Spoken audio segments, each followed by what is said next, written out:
Hello, and welcome to Aromatherapy Questions Answered.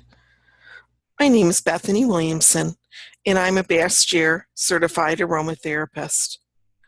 And I am so excited to be doing this video for you, this webinar for you, as I answer the many questions that you asked from a survey I sent out a couple of weeks ago. These are questions that I get all the time, and so I thought it was time for me to do a webinar, where I can answer these questions for you. So this is going to be a two-part webinar. Today's, and then next week I will do another one. Today's topics will include usage, inhalation, topical, and internal, and how to use them in these three ways. This will answer the following questions that I get all the time. How do you use essential oils? What is the best way to use essential oils? How can you tell what's good quality? How do you dilute? What are carrier oils? How do you use essential oil safety? And how do you use them with children? So let's start with inhalation. Now with inhalation, obviously this means just smelling essential oils. And the best way to do this is through a cool mist diffuser. Now I have diffusers going in my home. I have one in each of my children's bedrooms, and I donate one every year to my kids' classrooms, school classrooms, because essential oils diffused is the best way for you to use your essential oils.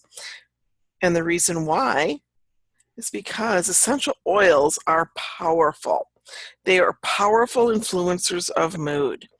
The smell, when you smell these essential oils, they go up through your olfactory bulbs into your amygdala, which is part of the limbic system of the brain.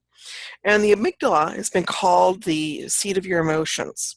So to give you an example, let's say you come home or you walk into a restaurant and you smell something that your mother used to make all the time. Maybe it's chocolate chip cookies, and you smell them and instantly you just relax as you remember, how much you loved your mother and what a wonderful memory that was. Well, let's take it a different direction. Say you walk into a department store and you smell a cologne or a perfume of someone who maybe was not quite nice to you when you were growing up. Instantly you tense up. Well, your brain and your sense of smell is designed to use aroma to heal and soothe itself. What happens is with the odor stimuli in the limbic system, the chemical constituents in essential oils help release a series of brain chemicals. For example, lavender, when you smell it, will trigger the endorphin, serotonin. And serotonin has a relaxing effect on the mind and the body. So it is incredible how the sense of smell can be used to heal. And it's also the only place on your body where your central nervous system is exposed to the environment. So your sense of smell can also help calm and relax you, but also it helps with your autonomic nervous system. Your autonomic nervous system controls your organs. It's hooked to all your organs. So if you have an upset stomach, sometimes just smelling, or if you have nausea, just smelling ginger or peppermint can help relax that. As I said before, your brain and your sense of smell it's incredible. And essential oils, smelling them, can help support your body to heal and soothe itself. Now, I diffuse essential oils not only for emotional support, but also I use them to clean the air. There's many essential oils that when you diffuse them can kill airborne bacteria and germs, and they can help support your body to stay healthy. And they can also clean the air. I diffuse lemon essential oil in my son's bedroom. He is a teenager and it gets pretty stinky in there. And lemon is a wonderful oil to diffuse to help clean the air. Now diffusers, this one that you see a picture of here is a very expensive diffuser. There are, you could spend anywhere from $10 to $1,000 on a diffuser. And I have spent anywhere from $20 to over $100 on a diffuser. And I want to let you know right now, my most favorite diffusers I got off Amazon. They were $29.99 and $39.99. You do not need to spend a lot on an essential oil diffuser. You just need to make sure that it's the kind of diffuser that is a cool mist diffuser. You don't want to heat up your essential oils at all. Once you heat them up, the chemical constituents in the oils will flash off and they're not going to do you any good. So basically, you don't want to get those essential oil diffusers. They have the candles in the bottom that you heat up. You want to get a cool mist diffuser. So quality matters when you're looking at your essential oils. Even for diffusing, I hear people all the time saying, well, I have these essential oils and I found out that they're 100% synthetic. I'm just going to use them for cleaning. Well, when you're using those oils for cleaning, you're still inhaling them. And also, the cleaning isn't going to be the quality of cleaning that you would get with 100% pure essential oils. So it does matter. Quality does matter. Your body does not recognize synthetics. They will not have the same effect as pure essential oils. And so they can even cause allergic reactions. And I hear this from people all the time. I can't use essential oils. I'm allergic to them, allergic to the smell. And what I found out through investigation and questioning with them is they are allergic to the synthetics. I used to go into candle stores where they would have essential oil candles, and I would sneeze, and I couldn't even be in there. It was overwhelming, and it would give me a headache. Those are not real essential oils. Those are synthetics. So you need to make sure they're quality. Now, how do you make sure they're quality? Now, this is kind of a hard one because everybody and their brother is now selling essential oils. They've all jumped on the bandwagon. So how do you know what you have is pure? The bottle says it's pure, it must be pure. Well, unfortunately, that's not true. The FDA does not regulate essential oils. So what you have, even though it might say pure and all natural, might not be 100% pure essential oils. Now, you can educate yourself. Dr. Robert Pappas, he has the Essential Oil University. It's a Facebook page, and it's also a website. You can go there. As you can see, I have a link here for you. You can go to this link, and he will help. He won't name brands for you to buy, but he will help you figure out how to tell when an essential oil is pure or is not pure. And you're thinking, I don't want to go to all that work. I don't blame you. Now, I have vetted out 4 sources that I use regularly. Doesn't mean there are others out there that are pure. I just know for me, I get from these 4 sources. I have checked them out thoroughly, have them tested, they're pure, and I don't make any money off of them. Before I go any further, I don't sell essential oils. And so I don't need to look elsewhere for other oils because there's so many of them out there. So if you are interested in knowing where I source my oils, please email me and I will send you the list. Since, again, I try to be brand neutral in my business, I don't want to endorse any particular oil, but I will, if you're struggling finding quality oils, I will give you a list of oils that I know are quality oils. So diffusing around dogs and cats. Now, I got a lot of questions about using essential oils with animals. Some of you may know I have a podcast, and it's called Making Sense of Essential Oils, and it's Sense spelled S-C-E-N-T-S. It's also the name of my business. And on there, I interviewed a woman who works with horses using essential oils. I'm not an expert in this area. I don't have horses. She does, and she tells you how to use essential oils on horses. So if you'd like to know more about that, please listen to the podcast on that. As far as dogs and cats, I don't have cats, but I do use essential oils on my dogs, and that is a whole nother webinar which I'm going to do. It can be very extensive, but you can diffuse essential oils around your dogs and cats. Cats are more sensitive, believe it or not.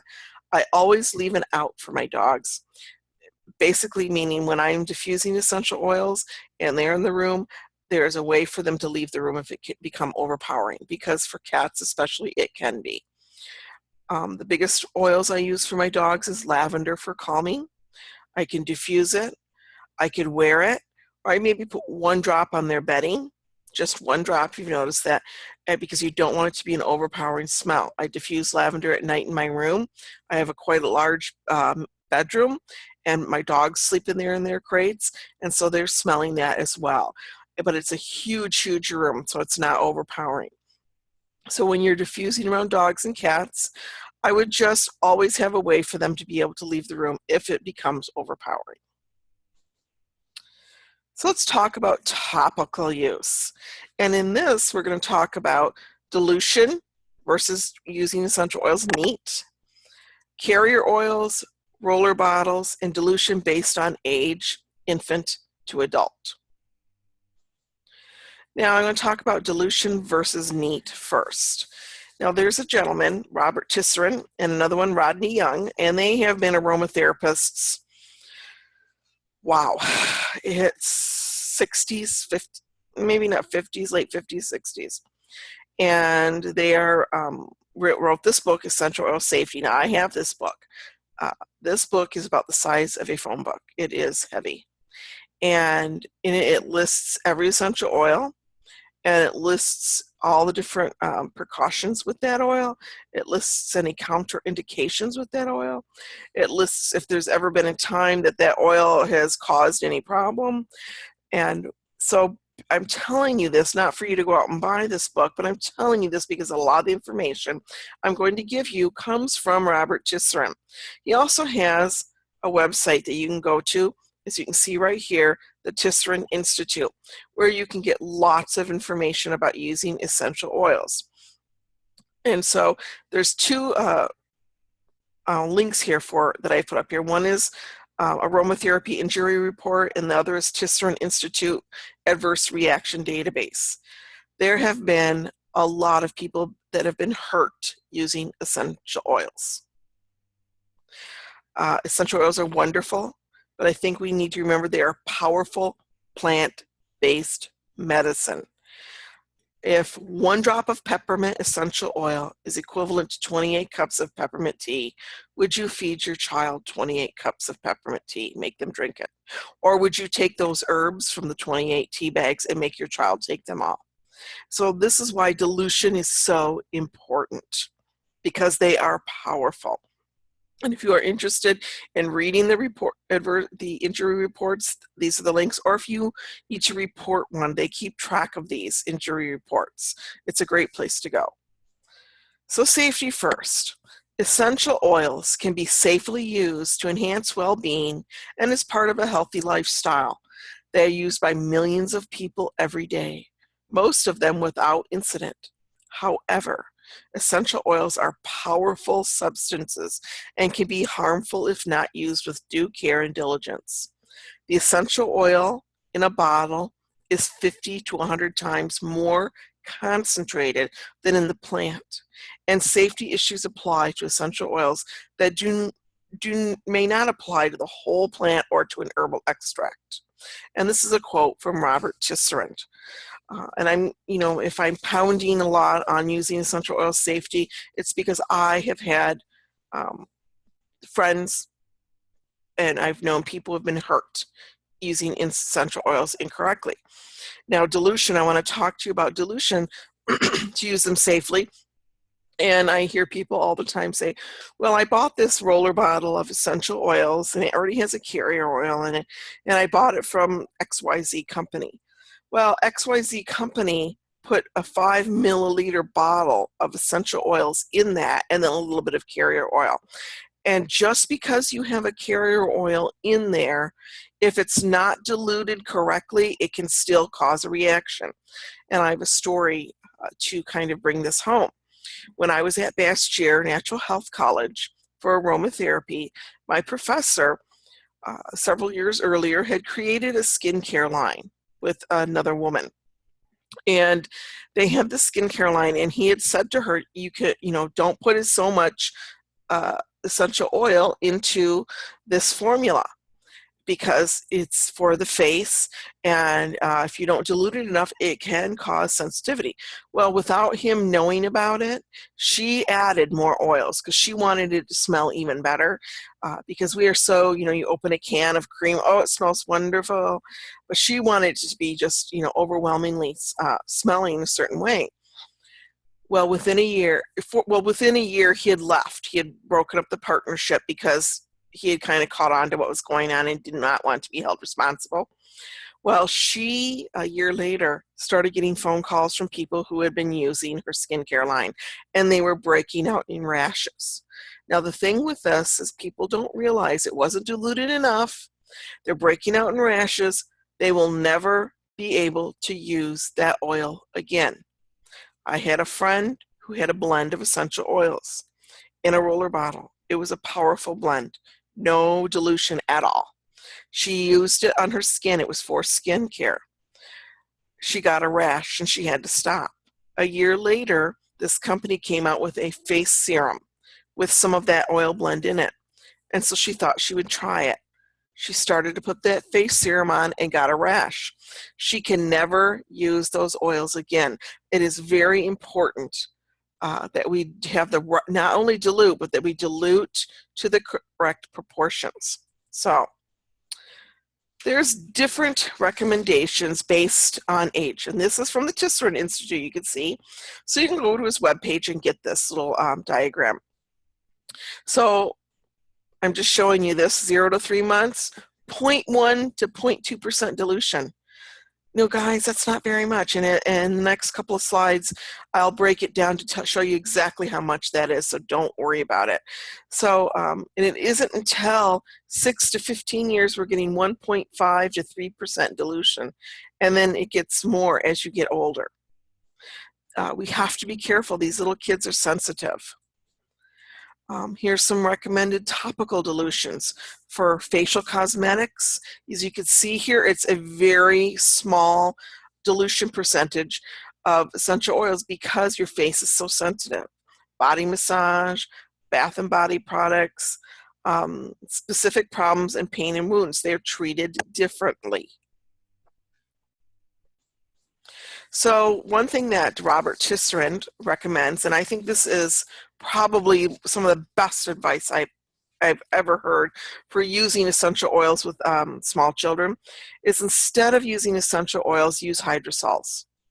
Now, hydrosols contain 2,000 times lower concentration of aromatic molecules than essential oils.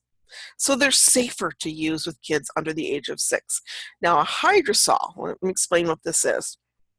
When essential oils are made, they take the plant product and they put it in a big still. And the still, it's a steam distillation. And as the still is working and the oil goes through one tube into a pot, and then what's left in another pot is all the steam or the water that's left. And so that water is the hydrosol. So it still has some wonderful plant chemical constituents in it. It's just not as strong as the oil. As you can see, the aromatic content of essential oil is 100%. In a hydrosol, it's 0.05%. So this hydrosol, you could just spray it on them. You don't even need to dilute it. It's great for diaper rashes, lavender hydrosol, for eczema. A table of eucalyptus hydrosol to a bath can help with congestion. Because I'm going to tell you right now, you don't want to use eucalyptus with your young children, but here is a hydrosol, it would be fine. So hydrosols are a great, safe alternative. So here is Robert Tisserand's dilution guideline for essential oils, and this is what I use. On the left, you can see the percentage, and then you can see the size of the bottle and then how many drops depending on the percentage. So when you go back to the, let me go back here to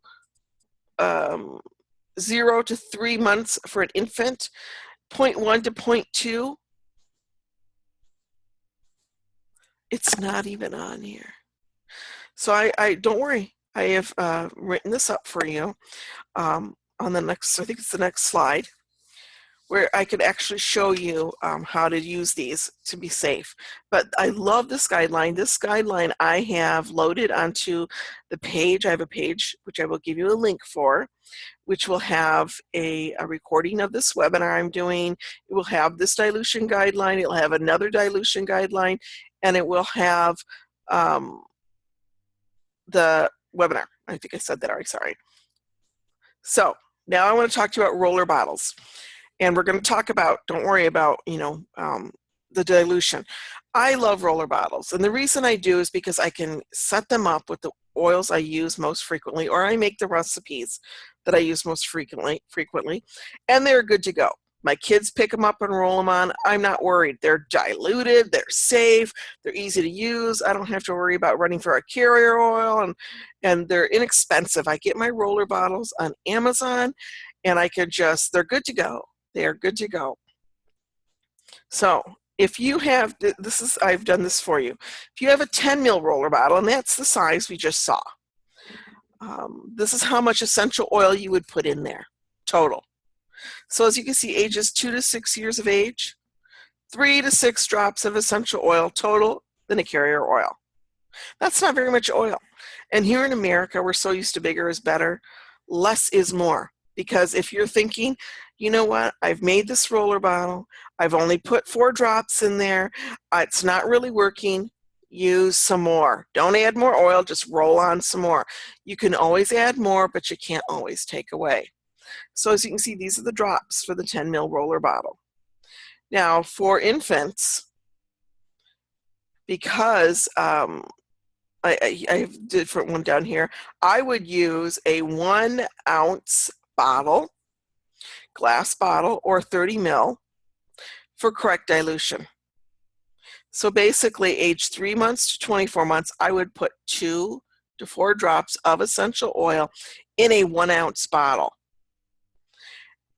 Or that's 3 times as large as a 10 ml roller bottle. So you're putting 2 to 4 drops, if you can imagine, picture that. That's not a lot of oil. And then you add your carrier oil. And at some reading that I've been doing, they suggest jojoba oil is probably the best for infants because it's very gentle. So you are having like that 0.5, that 0.025, excuse me, blend. You are using so little, but again, 1 drop of peppermint equals 28 cups of peppermint tea. And so I would take a 1 ounce glass bottle, add 2 to 4 drops of essential oil, and then fill it up. And then you could just either use a dropper and take some out and put in your hand and massage it on your baby. So, and for 0 to 3 months, 1 to 2 drops. I hope this is ringing for you guys, ringing true, because these babies are so sensitive. And I read somewhere, I don't remember what it was, it was on Facebook, a friend of mine posted, my kid's teething, what do I do? And someone posted, I just put a few drops of copiaba, this essential oil, on my finger and rub it on their gums. I about fell over backwards. I don't think, obviously people just don't know. They're not being mean, they just aren't being trained, or they're being told the wrong thing. So this is the correct dilution when you are making roller bottles, and for infants as well. Now, something about the 10 ml roller bottle, I also use 5 ml roller bottles.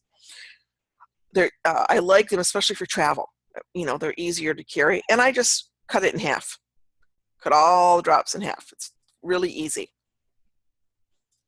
Now, carrier oils. So a carrier oil, I get asked all the time, what is this? It's a vegetable derived from the fatty portion of a plant, usually from seeds, kernels, or nuts. It can be applied to the skin undiluted. It can be used with essential oils or absolutes or CO2s. Carrier oils, what happens with them, they're used to dilute essential oils prior to topical application. And the reason it's called a carrier oil is because they're carrying the essential oil onto and into the skin. And so when you have 1 drop of essential oil and you put it neat on your skin, it stays there and evaporates away. or some of it does, excuse me. When you use a carrier oil, take a teaspoon of carrier oil and put a couple drops of essential oil, and then you can cover a larger portion of skin, and it is diluting that oil. And I don't really want to, dilution means it's not as powerful. The better word is stretching. It's stretching that oil over a larger area, because again, we don't want a whole lot of oil, especially concentrated in one place. So carrier oils, that's what they do. And my favorite is I use sunflower oil. I use it for all my roller bottles because it's not thick and it doesn't have a smell. I buy organic sunflower oil, and it's fairly inexpensive. You can use other oils, that's fine. Sunflower oil has a little bit longer shelf life. The longest shelf life, I think, is fractionated coconut oil, but it's expensive. And the thing with fractionated coconut oils, they take the fat out of it, which is good for your skin. So that's why I prefer sunflower oil. But you can use whatever you want. You can use almond oil, jojoba oil, rosehip seed oil. You go for it. Now, dogs and cats. Like I said before, I'm not going to really get into too much about dogs and cats because that's a whole other webinar, how you use essential oils with them. And again, dogs I can actually speak to, cats I cannot. I would diffuse only for cats. I'll tell you that right now. Dogs, we'll do a separate class on this, and I will load it into my membership site. Now, internal use of essential oils. This is a big, big controversy because we are told by some companies that it's okay and that we should sprinkle it in our water, sprinkle it in our mouth. I knew this woman, she would walk around with this blend of essential oils, which had cinnamon and clove in it, and cinnamon and clove are hot oils. Basically, they're high in phenols, which is a chemical constituent, which is hot. It will burn the lining of your stomach, and she would put drops in her mouth. She thought it would help her lose weight. It probably burned holes in her stomach so the food will fall out. Maybe she lost weight. I don't know. But it was pretty scary. Robert Tisserand, remember, he's the one that wrote the Essential Oil Chemistry book. Essential oils should never be taken internally without seeking the advice of a professional practitioner. And then he said, let the record state, I am not against essential oil ingestion, but putting them on or under your tongue or taking them in water is high risk. And let's get into that so you can understand and you can make your own decisions on how you feel about this. So, essential oils are highly concentrated, volatile compounds extracted from whole or parts of plants. Tree resins, flowering shrubs, peels of citrus fruit, seeds, grasses, and so forth. A distiller may use hundreds of pounds of plant material and get only a pound of essential oil in return. In the case of rose essential oil, it takes approximately 50 roses to make a single drop of essential oil. It can take 2,000 pounds of plant material from the cypress tree to get a single pound of the essential oil. So when you're taking them internally, look how much plant product you're taking internally. At these levels of concentrations, a single drop in a glass of water could be the equivalent of drinking boxes of tea made from the same herb. Would you drink 30 tea bags of chamomile in a day? Of course you wouldn't. So why would you drink a drop of the essential oil? This is a link with more, where this woman wrote this blog. She's an aromatherapist, clinical aromatherapist. And it was a very good article. It was lots of evidence to support her thesis. So you have to ask yourself, who's giving this advice to take essential oils internally? Is it your local clinical aromatherapist, or is it a layperson selling an essential oil online or an essential oil line? So the more you use, the more you buy. And the reason I say this, again, the one thing that I'm grateful for with the MLMs is they have brought awareness of essential oils and their power to the world. They are not clinical aromatherapists. They are business people. And the more they sell, the more they make. They are wonderful people, probably. They probably have good hearts and want to help, but they're not clinical aromatherapists. They can be chiropractors, they can be medical doctors, but they're not clinical aromatherapists. They don't have this experience. And so you have to actually look, why am I being told to put it in my water? Why am I told to take it internally? It's because the more you use, the more you buy.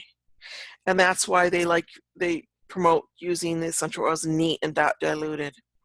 If you dilute your oils, they last longer. You don't need to buy as much. Well, let's talk about putting oils in water. Water and oil do not mix. We know that. The first signs of distress from the method of doing this are mouth and throat irritations, because what happens? You put your oil in the water, it doesn't mix, and I had a friend goes, well, I shake it every time I drink it. Doesn't matter. Doesn't matter. Shake it all you want, babe. Shake, shake, shake. What happens is once it's in you, it's separating. And it can cause burning, and it can cause irritation of your mucous membranes. If you keep it up long enough, you risk becoming sensitized to the chemical components in this essential oil. Now, something else about using essential oils internally, I asked someone, they said they put lemon in their oil. Oh, excuse me, lemon in their oil. Lemon oil in their water. And I said, just why? What is the reasoning behind it? Well, I don't know. The person who sold me the oils told me to. I said, okay, but what was the reason? Why would you do that? And she said, well, it's supposed to detox me. And I said, where's the science behind that? I said, the lemon essential oil comes from the peel. When you put lemon in your water, or when you were told to drink lemon water to help detox your body or to help your pH balance because it's acidic, that's from the fruit of the lemon. It's not from the peel. And so it is better.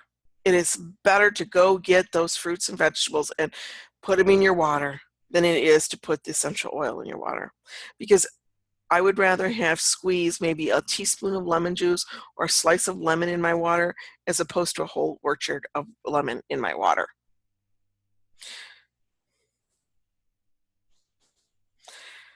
Now, are there ways to take essential oils internally safely? Yes, yes, yes, yes, yes, yes, yes. And I have done this.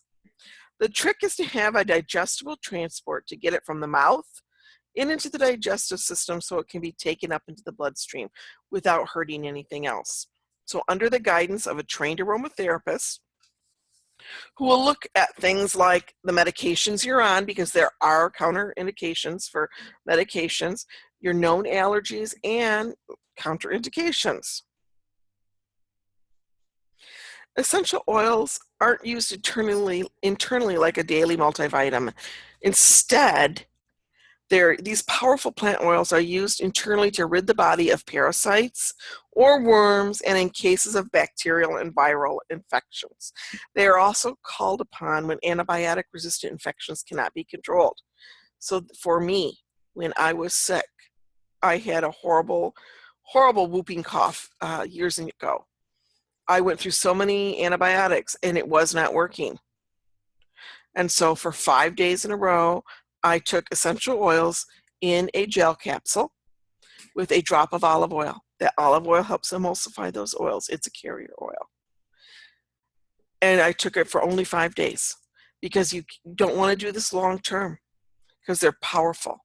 You just want to do it to kill that, whatever it is that needs to be taken care of in your body, to help your body. Actually, essential oils do not kill parasites and viral infections. It supports your body to do this. So I hope this gives you some things to think about using essential oils internally. Again, this is totally your decision. I just have seen people hurt, and I want you to proceed with caution. Okay, here's another thing I hear, but I like the taste of them in my water. Well, as I said before, I have good news. You can use real lemons, limes, or any kind of produce you want. One thing that I do is you can add an herb like mint, which is wonderful. I grow lemon balm, which is Melissa. And Melissa is a wonderful essential oil that can be used to help with sleep. It can be help helpful with anxiety, and I make my popsicles with it. I take my Melissa herb and I'll take some local honey and some water and I'll make a tea with those leaves, and then I'll add some honey and I'll make popsicles for my kids. They're great little after dinner snacks that they think they're getting a popsicle treat, and it's helping them to relax and fall asleep. So it's safer to use actual food in your water. So here's some great resources to check out about using essential oils safely internally. This is all information about whether you should take them internally or how to take them internally. And it's a great resource.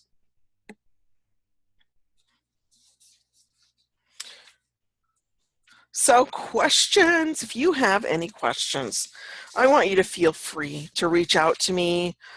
Drop me an email, or here's the link here for the recording and the handouts, and there's also an area there for comments. You can make comments and questions there, and I would love to answer any questions about this for you. I hope this has been informational. I hope this has helped you, and I hope to see you next week on part 2 of this webinar.